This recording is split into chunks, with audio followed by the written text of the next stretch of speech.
Welcome back to the channel. दोस्तों, काफ़ी ज़्यादा आप सभी का सजेशन आ रहा था कि सर आप जल्द से जल्द सॉफ्ट सिंकिंग के ऊपर वीडियोस लेकर आओ। तो फाइनली आज हम लोग सॉफ्ट सिंकिंग के ऊपर में काफ़ी कुछ जानने को आप लोग को मिलेगा। दोस्तों, मैं आपको बता दूं कि आज के इस सेशन में हम लोग बेसिकली दो टॉपिक्स को कवर अप करेंगे।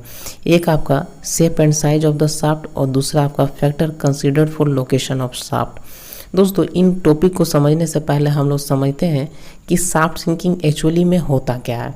सपोज़ ये कोई हमारा एरिया है, एरिया है।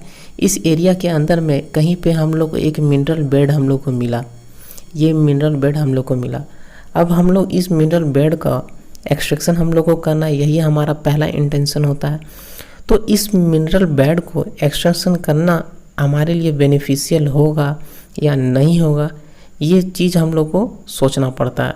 तो फाइनली एक हम लोग को प्लानिंग इंजीनियर का ज़रूरत पड़ता है, जो प्लानिंग इंजीनियर आपको बता देते हैं कि ये मिनरल बेड को आपको कैसे एक्सट्रैक्शन करना है और कौन सा मेथड से आप लोग एक्सट्रैक्शन करोगे तो वो आपके लिए बेनिफिशियल या फिर आप कह लो कि इकोनॉमिक होगा। तो जब फाइनली आपका जो प्लानिंग इंजीनियर आपको बता देते हैं कि इस मिनरल बेड को आपको एक्सट्रैक्शन करना है या तो ओपन कास्ट मेथड से या तो अंडरग्राउंड मेथड से, तो फाइनली जब वो बता देते हैं तो आपको फिर फर्दर माइनिंग उसी हिसाब से करना होता है।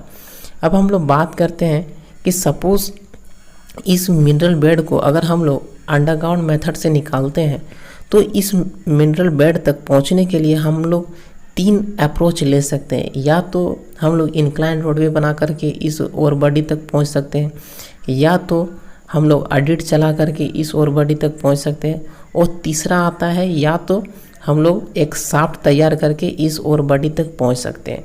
तो मेनली हमारा 3 अप्रोच होता है कि जब हम लोग समझ जाते हैं कि हम लोग को इस मिनरल बेड का जो एक्सट्रैक्शन है वो हम लोग अंडरग्राउंड मेथड से करने वाले हैं, तो वहाँ पे हम लोग 3 अप्रोच का यूज़ करते हैं।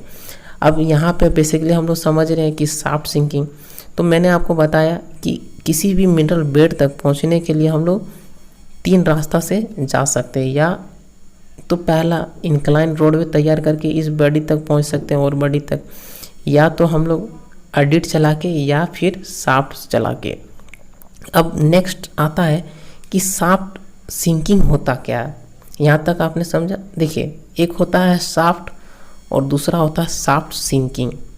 शाफ्ट का मतलब होता है दोस्तों, जब आपका ऑपरेशन जब आपका चलता है, यानी कि जब आप लोग वाइंडिंग इंजन लगा लिए हो और उस वाइंडिंग इंजन में बखूबी आपका जो केज है वो लोअर डाउन हो रहा है या रेजिंग हो रहा है, तो उसको हम लोग शाफ्ट कहते हैं। क्योंकि वहाँ पे आप लोग देखोगे कि जो ऑपरेशन होना था, जो खुदाई होना था, वो एक्चुअली में कंप्लीट हो गया।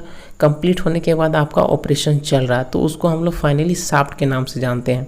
वहीं जब हम लोग शाफ्ट का निर्माण करते हैं तो उसको हम लोग शाफ्ट सिंकिंग कहते हैं। यानी कि जब हम लोग शाफ्ट, ये जो शाफ्ट है वो आपका कुआं का जैसा स्ट्रक्चर है, तो जब हम लोग इसका खुदाई करते हैं तो उस प्रोसेस को ही हम लोग शाफ्ट सिंकिंग कहते हैं। और शाफ्ट आपका क्या होता है, जब आपका खुदाई कंप्लीट हो जाता है और जब आपका वाइंडिंग इंजन ये सब लग जाता है, तो उसके बाद वो टर्म आपका चेंज हो जाता है और उसके बाद हम लोग सिंपली शाफ्ट के नाम से जानते हैं। यहाँ तक क्लियर है दोस्तों? अगर आप लोग पहली बार हमारे चैनल पे आए हो तो मेक श्योर चैनल को सब्सक्राइब करो, और यदि आपको यह वीडियो इन्फॉर्मेटिव लगती है तो डेफिनेटली अपने दोस्तों के साथ शेयर भी करो। आप इस पीडीएफ को पाने के लिए आप हमारे टेलीग्राम में पे विजिट कर सकते हैं, और इससे रिलेटेड यदि आपको कोई भी क्यूरीज या फिर डाउट होती है तो डेफिनेटली आप कमेंट सेक्शन में कमेंट करके हमसे पूछ सकते हो, या फिर हमको सिंपली इंस्टाग्राम में डीएम कर सकते हो। आइए हम लोग समझते हैं अब shape and size of the shaft के बारे में। देखिए, ये जो टॉपिक है वो आपको सॉफ्ट सिंकिंग के कंटेक्स्ट में आपको देखना पड़ेगा, तभी जाके आपका जो कॉन्सेप्ट है वो क्लियर हो पाएगा। हम लोग यहाँ पे बात कर रहे हैं सॉफ्ट सिंकिंग के बारे में, यानी कि जब हम लोग शाफ्ट का खुदाई करते हैं तो वहाँ पे हमारा शाफ्ट का क्या शेप होगा, क्या साइज होगा, इसके बारे में हम लोग यहाँ पे डिस्कस करने वाले हैं। दोस्तों, अगर हम लोग शेप का बात करें शाफ्ट का, तो मेनली शाफ्ट का जो शेप है वो 4 कैटेगरीज में डिवाइड किया गया। एक आपका सर्कुलर, दूसरा आपका रेक्टेंगुलर, तीसरा आपका इलिप्टिकल और चौथा आपका ओवल। तो यहाँ पे हम लोग ने देखा कि शेप शाफ्ट का वो 4 भागों में कैटेगराइज किया गया। एक आपका सर्कुलर टाइप का शाफ्ट देखने को मिलता है, एक आपका रेक्टेंगुलर और तीसरा आपका इलिप्टिकल और चौथा आपका ओवल। अगर हम लोग बात करें हमारे जो माइंस में हम लोग जनरली जो शेप का जो शाफ्ट देखते हैं वो आता है आपका सर्कुलर शेप का। आप लोग अगर माइंस विजिट किए होगे तो आप लोग जनरली देखे होगे कि सर्कुलर शेप का शाफ्ट को आप लोग देखे होगे। रेयरली, बहुत ही ज़्यादा रेयर केस में आपका किसी मेटल माइंस में आपको रेक्टेंगुलर शेप का शाफ्ट देखने को मिलेगा। अगर हम लोग बात करें कि ये रेक्टेंगुलर शेप का शाफ्ट आपको कहाँ देखने को मिलेगा, तो आपका हिंदुस्तान जिंक लिमिटेड कंपनी में आपका एक माइंस का नाम है मोचिया मगरा माइंस, जो ज्वार में पड़ता है, राजस्थान में आता है। वहाँ पे आपको एक रेक्टेंगुलर शेप का शाफ्ट देखने को मिलेगा। और ये जो दोनों शेप का शाफ्ट है, इलिप्टिकल और ओवल, वो आपको कहीं भी देखने को नहीं मिलेगा। तो रेयरली अगर हम लोग बात करें, ये जो तीनों शेप का जो शाफ्ट है, रेक्टेंगुलर, इलिप्टिकल और ओवल, वो आपको कहीं भी देखने को नहीं मिलेगा, बहुत ही रेयर केस में। लेकिन आपको हर जगह जो शाफ्ट है वो सर्कुलर शेप का शाफ्ट देखने को मिलेगा। और यही सर्कुलर शाफ्ट देखने को मिलेगा क्योंकि इन तीनों के कंपैरिजन में इस सर्कुलर शाफ्ट का बहुत ज़्यादा एडवांटेज है। इसी कारण हर माइंस चाहता है कि वो जो शाफ्ट का शेप सेलेक्ट करे वो सर्कुलर शेप का होना चाहिए। तो हम लोग बात करते हैं कि क्या क्या सर्कुलर शाफ्ट में एडवांटेजेस है जिसके कारण वो ज़्यादा अडॉप्ट होते हैं अदर माइंस में। यहाँ पे आपको इस फिगर में सर्कुलर टाइप का शाफ्ट दिख रहा होगा। दोस्तों, सबसे पहला और मेजर जो एडवांटेज होता है सर्कुलर शेप का शाफ्ट का, वो है आपका ये जो शाफ्ट है ना, वो आपका हेवी साइड प्रेशर, यानी कि यहाँ देखो, ये जो आपका खुदाई हो रहा सर्कुलर शेप में, इसके चारों तरफ से साइड प्रेशर बहुत ज़्यादा हेवी साइड प्रेशर लगता है और उसको वो रेसिस्ट करता है, यानी कि इसको झेलने का क्षमता इसमें सर्कुलर टाइप का शाफ्ट में ज़्यादा होता है। ये एक कारण हो गया। दूसरा कारण होता है कि जब हम लोग वेंटिलेशन करते हैं तो जो भी जितना भी अमाउंट में हम लोग वेंटिलेशन करते हैं वो लगभग आपका उसी अमाउंट में माइंस तक पहुंच जाता है। इसमें आपको लीस्ट रबिंग सरफेस देखने को मिलता है। लीस्ट रबिंग सरफेस होता क्या है, इसको हम लोग समझते हैं। सपोज ये हमारा एक सर्कुलर पाइप है। जब हम लोग इस सर्कुलर पाइप में हवा भेजेंगे तो यहाँ पे रेजिस्टेंस कम होने के कारण जितना अमाउंट में हम लोग एयर को भेजे वो इस एंड से निकल जाएगा, यानी कि यहाँ पे दिख रहा है कि रेजिस्टेंस इसका लगभग 0 है। तो जितना अमाउंट में यहाँ से हम लोग ने भेजा वो उतना अमाउंट में यहाँ हम लोग को मिल जा रहा है। वो क्या है, तो रबिंग सरफेस इसका बहुत कम है। ठीक उसी प्रकार से जब हम लोग यहाँ पे इस सर्कुलर शेप का जो शाफ्ट है, जब हम लोग इसमें वेंटिलेशन करवाते हैं तो इसमें एयर जब हम लोग फ्लो करवा रहे हैं तो उसमें रेजिस्टेंस उसमें बहुत कम लगता है। और रेजिस्टेंस कम लगने के कारण जितना अमाउंट में हम लोग वेंटिलेशन करवाते हैं वो उतना क्वांटिटी में आपका फेस तक हवा पहुंच जाता है। इसलिए ये भी आपका दूसरा मेजर एडवांटेज के रूप में आता है। तो सबसे पहला आप लोगों ने देखा कि हेवी साइड प्रेशर को ये झेल सकता है। दूसरा आपका इसमें लीस्ट रबिंग सरफेस होता है ताकि आपका जो वेंटिलेटिंग एयर करंट है उसको वो लीस्ट रबिंग सरफेस प्रोवाइड कर रहा है। सेकंड है आपका it resist heavy side pressure, ये तो मैंने आपको बता दिया।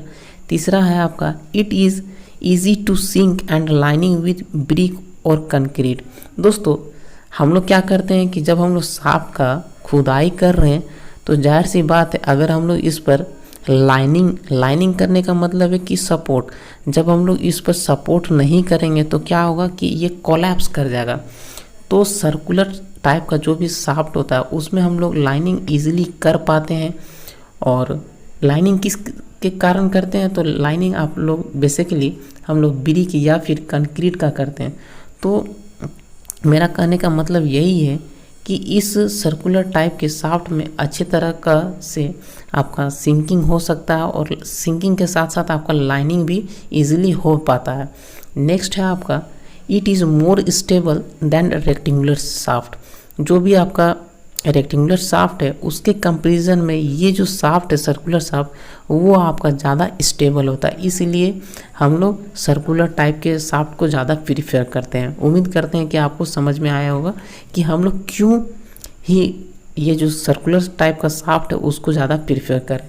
तो मेन कारण था पहला कि ये हैवी साइड प्रेशर को रेसिस्ट कर रहा है, दूसरा आपका लीस्ट रबिंग सरफेस प्रोवाइड कर रहा है फॉर वेंटिलेटिंग एयर करंट, तीसरा आपका इसमें हम लोग इजीली सिंकिंग कर सकते हैं और सिंकिंग के साथ साथ हमारा जो लाइनिंग करना है, जो सपोर्ट हम लोग को देना है वो हम लोग इजीली इस पर चढ़ा सकते हैं।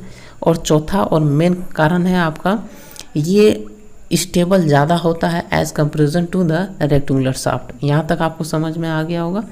नेक्स्ट आता है साइज ऑफ द शाफ्ट, यानी कि हम लोग शाफ्ट का क्या साइज रखेंगे। दोस्तों शाफ्ट का जो साइज़ है ना वो बहुत चीज़ों पर डिपेंड करता है। जैसे आपका जनरली अगर हम लोग बात करें कि किस चीज़ों पे शाफ्ट का जो साइज़ है वो डिपेंड करता है, वो है आपका एक डेप्थ के ऊपर में, दूसरा आपका मेथड ऑफ वर्किंग और तीसरा आपका नेचर ऑफ स्टार्टर। इन तीनों पे ही ज़्यादा आपका साइज ऑफ शाफ्ट वो डिपेंड करता है। अगर डेप्थ अधिक होगा तो वहाँ पे हम लोग को जो शाफ्ट का जो साइज़ है वो कम रखना पड़ेगा, क्योंकि जैसे जैसा मेरा डेप्थ इंक्रीज़ करेगा वहाँ पे शाफ्ट सिंकिंग हम लोग को करने में भी ज़्यादा प्रॉब्लम होगा और शाफ्ट सिंकिंग करने का जो कॉस्ट है वो भी इंक्रीज हो जाएगा। तो मेनली मेरा कहने का मतलब यही है कि जब हम लोग शाफ्ट का साइज क्या रखते हैं ये आपका मेनली डिपेंड कर रहा है कि आपका डेप्थ कितना है, आपका मेथड ऑफ वर्किंग क्या है, आपका नेचर ऑफ स्टार्टर क्या है। अगर हम लोग बात करें कि नॉर्मली हम लोग कितना से कितना डाया का आपका साइज रखते हैं शाफ्ट का, तो वो है आपका 4.2 मीटर टू 6.7 मीटर के डाया तक का हम लोग जो साइज़ है वो जनरली हम लोग रखते हैं। यहाँ तक उम्मीद करते हैं कि आपको शेप एंड साइज वो समझ में आया होगा। नेक्स्ट जो टॉपिक है वो है आपका factor consider for location of shaft, यानी कि कौन कौन से ऐसे फैक्टर हैं जो आपका इन्फ्लुएंस करेंगे कि आपका जो शाफ्ट है वो कहाँ पे लाई करेगा। इसके बारे में हम लोग बारीकी ढंग से समझते हैं। दोस्तों शाफ्ट सिंकिंग ऑपरेशन आपका कॉस्टली होता है। अगर हम लोग बात करें कि एक माइनिंग कंपनी कितना अमाउंट में आपका इन्वेस्ट करती है शाफ्ट सिंकिंग ऑपरेशन में, तो वो है आपका दोस्तों जो भी कॉन्ट्रैक्टर होता है वो कॉन्ट्रैक्ट के बेसिस पे ही शाफ्ट सिंकिंग को करता है। तो 1 मीटर सिंकिंग करने पर हम लोग कितना खर्चा करते हैं, तो 50,000 से लेकर 70,000 तक उस कॉन्ट्रैक्टर को 1 मीटर शाफ्ट सिंकिंग करने पर उतना खर्चा हम लोग प्रोवाइड करते हैं। तो मेनली मेरा कहने का मतलब यही है कि शाफ्ट सिंकिंग करने में हम लोग को ज़्यादा कॉस्ट देना पड़ता है और वो कॉस्टली ऑपरेशन होता है। तो जब भी हम लोग शाफ्ट सिंकिंग करते हैं तो मेनली कुछ चीज़ों को हम लोग को ध्यान में देना बहुत ही ज़रूरी होता है, क्योंकि वहाँ पे हमारा जो इन्वेस्टमेंट है वो ज़्यादा लग रहा है और कुछ चीज़ों को हम लोग को कुछ फैक्टर्स को देखना बहुत ही ज़रूरी होता है, तभी जाके हम लोग एक शाफ्ट का निर्माण ठीक से कर पाते हैं।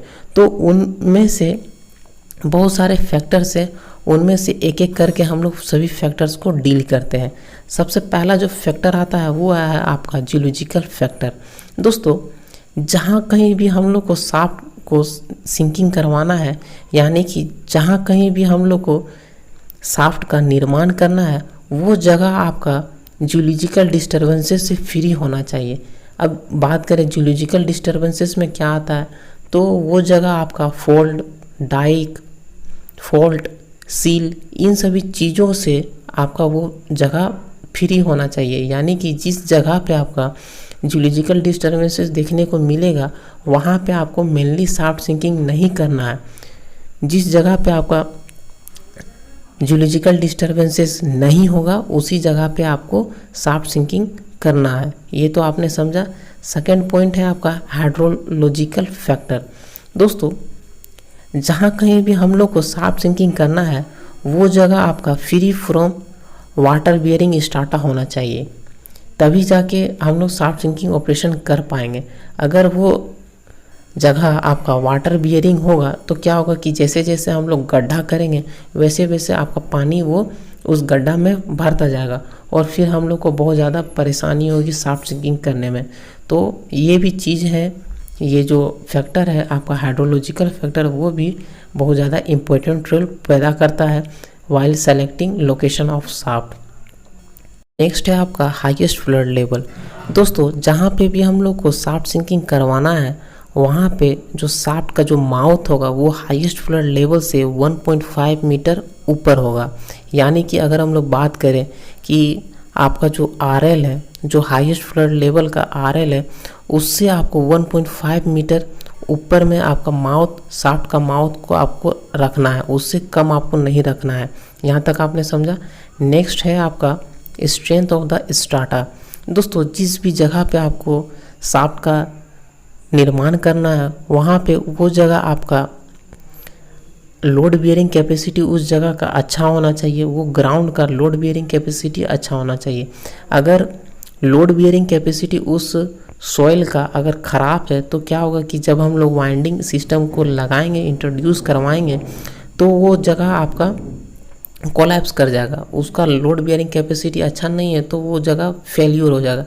इसलिए जहाँ कहीं भी हम लोग को शाफ्ट का निर्माण करना होता है वहाँ पे हम लोग देख लेते हैं कि उस ग्राउंड का लोड बियरिंग कैपेसिटी कितना है, क्या वो सपोर्ट को सह सकता है या नहीं सह सकता है। क्योंकि जहाँ कहीं भी हम लोग को शाफ्ट सिंकिंग करवाना है वहाँ पे हम लोग ये जो आप स्ट्रक्चर देख रहे हो, बेसिकली इसको हम लोग वाइंडिंग कहते हैं। तो ये जो स्ट्रक्चर है वाइंडिंग का, इसको हम लोग को लगाना होता है और यह आपका हेवी वेट का होता है। तो मेरा कहने का मतलब यही है कि अगर ये हेवी वेट का है और जहाँ पे हम लोग शाफ्ट सिंकिंग करवा रहे हैं, अगर ये लोड को बियर नहीं कर पाएगा ये ग्राउंड, तो क्या होगा, ये आपका दब जाएगा, कोलैप्स कर जाएगा, तो वहाँ पे वो फेल्यूर हो जाएगा। इसलिए जहाँ कहीं भी हम लोग सिंकिंग शाफ्ट करते हैं तो उस जगह का जो ग्राउंड का कंडीशन होता है वो अगर लोड बियरिंग कैपेसिटी उसका अच्छा है तो उसी प्लेस में हम लोग सिंकिंग शाफ्ट करते हैं। यहाँ तक आपने समझा। अब नेक्स्ट है आपका loss of mineral in shaft. दोस्तों जहाँ कहीं भी हम लोग शाफ्ट का निर्माण करते हैं, सपोज़ ये हमारा ओर बॉडी है, ये हमारा ओर बॉडी है, अगर इसी ओर बॉडी के बीचों बीच में अगर हम लोग शाफ्ट का निर्माण कर देते हैं, सपोज़ ये हमारा शाफ्ट हो गया, ये हमारा शाफ्ट हो गया। अगर ये जो शाफ्ट हम लोग निर्माण किए तो जाहिर सी बात है इसके साइड्स में हम लोग को कुछ अमाउंट में कोल को छोड़ना पड़ेगा या फिर मिनरल को छोड़ना पड़ेगा, तभी ना जाके ये स्टेबल होगा। तो यहाँ पे बेसिकली हम लोग क्या कर रहे हैं कि इस मिनरल को हम लोग छोड़ दे रहे हैं। अब इसका जब एक्सट्रैक्शन नहीं कर पा रहे तो वो हमारे लिए बेनिफिशियल नहीं है। तो कहने का मतलब यहाँ पे यही है कि हम लोग उस प्लेस में शाफ्ट सिंकिंग करते हैं जहाँ पे मिनरल छूटने का जो चांसेस है वो कम हो। सपोज़ यहाँ पे अगर ये हमारा मिनरल बॉडी है तो हम लोग मिनरल बॉडी के बगल में हम लोग शाफ्ट सिंकिंग करते हैं, तब जाके हम लोग यहाँ से इस शाफ्ट के हेल्प से इस ओर बॉडी तक पहुँचते हैं। तो यहाँ पे आप लोगों ने समझा loss of mineral in shaft pillar, यानी कि the shaft should be so sited, यानी कि शाफ्ट को हम लोग वहाँ पे निर्माण करेंगे जहाँ पे आपका मिनरल को छूटने का जो चांसेस है वो कम हो। नेक्स्ट है आपका इकोनॉमिकल कंसंट्रेशन, यानी कि दोस्तों हम लोग शाफ्ट का जो निर्माण है हम लोग उस जगह पे करेंगे जहाँ पे, जिस जगह पे आपका इजीली आपका ट्रांसपोर्टेशन, उस जगह से आपका जो ट्रांसपोर्टेशन है मिनरल्स का वो इजीली हो पाए। यानी कि जहाँ से आपका रोडवेज कनेक्टेड है और आपका ट्रांसपोर्टेशन कॉस्ट वो चीपर है, इजी है, तो वहाँ पे ही हम लोग मेनली शाफ्ट सिंकिंग करवाते हैं। सपोज़ ये हमारा माइन का एरिया है, ये हमारा माइन का एरिया है और इसी के बगल में आपका रोड है, रेलवे है, तो हम लोग क्या करते हैं कि रोड रेलवे के जस्ट बगल में ही शाफ्ट सिंकिंग करवा देते हैं, ताकि जो भी मिनरल्स हम लोग को एक्सट्रैक्ट मिला उसको हम लोग को ट्रांसपोर्ट करवाने में ज़्यादा खर्चा नहीं आएगा। तो ये था आपका इकोनॉमिकल कंसंट्रेशन, ये आपने समझा। नेक्स्ट आता है आपका मेथड ऑफ वर्किंग। दोस्तों बेसिकली हम लोग क्या करते हैं कि सपोज़ ये हमारा माइन बाउंड्री है, हम लोग क्या करते हैं कि माइन बाउंड्री के जस्ट बीचों बीच में ही शाफ्ट सिंकिंग करवाते हैं। ऐसा इसलिए करवाते हैं क्योंकि हर एक माइन सेंटर से अगर आपको किसी भी दूरी को देखोगे तो आपको यहाँ से यहाँ आपको इक्वल डिस्टेंस देखने को मिलेगा। इसलिए हम लोग क्या करते हैं कि the shaft is generally located at the centre of the property from where working in all part of the mine are at equal distances, जहाँ से आपका हर एक पार्ट में आपका इक्वल डिस्टेंस होता है। तो ये भी आपका मेथड ऑफ वर्किंग में ये फैक्टर्स आता है। नेक्स्ट है आपका efficient transport facility and mineral handling. ये तो मैंने आपको इकोनॉमिकल कंसंट्रेशन में समझा दिया कि जहाँ कहीं भी हम लोग को इजी ट्रांसपोर्टेशन होगा, अगर हमारा रोड रेलवे से जहाँ पे हमारा कनेक्टेड है अगर हम लोग उसके बगल में करेंगे तो क्या होगा कि हमारा जो ट्रांसपोर्टेशन करने का जो खर्चा है वो भी हमारा कम होगा, क्योंकि हम लोग क्या करेंगे कि मिनरल को जब हम लोग एक्सट्रैक्शन करेंगे उसको हम लोग को ज़्यादा दूर में लेकर जाना नहीं होगा। सपोज़ कुछ डिस्टेंस में हम लोग लेकर गए और वहाँ पे हमारा रेलवे का प्लेटफॉर्म बना हुआ है, तो वहाँ पे हम लोग क्या करेंगे उस रेलवे के वैगन में मिनरल को ट्रांसपोर्ट करवाने का काम कर देंगे। तो ये था आपका factor considered for location of shaft. उम्मीद करते हैं कि ये दोनों जो टॉपिक्स मैंने आपको कवर अप किया है वो आपको बारीकी ढंग से समझ में आएगा। अगर आपको दोस्तों ये वीडियो इन्फॉर्मेटिव लगी है तो डेफिनेटली इस चैनल को सब्सक्राइब करें और इस वीडियो को भी शेयर करें। आप हमारे टेलीग्राम ऐप पे विजिट कर सकते हैं पीडीएफ को पाने के लिए, और साथ ही साथ आप हमें इंस्टाग्राम में भी फॉलो कर सकते हैं। और दोस्तों आपको किसी भी तरह का नोट्स चाहिए है माइनिंग का तो आप इस नंबर पे कांटेक्ट कर सकते हो। उम्मीद करते हैं कि आपको ये जानकारी इन्फॉर्मेटिव लगी होगी। मिलते हैं एक और जानकारी के साथ, तब तक के लिए bye, God bless you all, जय हिंद।